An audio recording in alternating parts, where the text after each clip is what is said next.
জোড়া দুঃসংবাদ। নতুন ধারাবাহিকের আগমনে বিপাকে স্টার জলসার জনপ্রিয় দুই মেগা। বিস্তারিত জানতে হলে সম্পূর্ণ ভিডিওটি দেখতে থাকুন।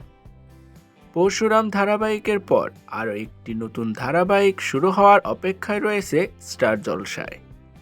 যদিও সিরিয়ালের প্রোমো বা আনুষ্ঠানিক ঘোষণা এখনও হয়নি, তবে গুঞ্জন তুঙ্গে এই সিরিয়াল নিয়ে।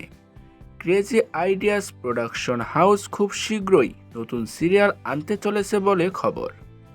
স্টার জলসাতেই আসতে চলেছে এই সিরিয়ালটি, কিন্তু কোন স্লটে আসবে, কোন সিরিয়ালের উপরে বা কোপ পড়বে তা নিয়ে অব্যাহত রয়েছে জল্পনা।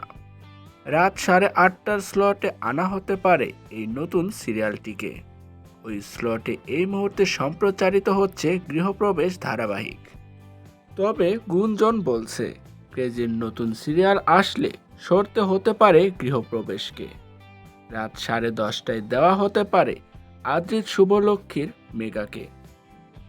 এদিকে রাত 9টার স্লট থেকে আগে সরিয়ে রাতে পাঠিয়ে দেওয়া হয়েছে শুভ বিবাহ ধারাবাহিকটি, কিন্তু ওই স্লটেও আরেকটি মেগা আসলে পাকাপাকিভাবে হয়তো বন্ধ করে দেওয়া হতে পারে সিরিয়ালটি। সেক্ষেত্রে জোড়া ধাক্কা লাগবে স্টার জলসা চ্যানেলে, যদিও সবটাই এখনও রয়েছে জল্পনার স্তরে। চ্যানেলের তরফে এখনও কিছুই জানানো হয়নি।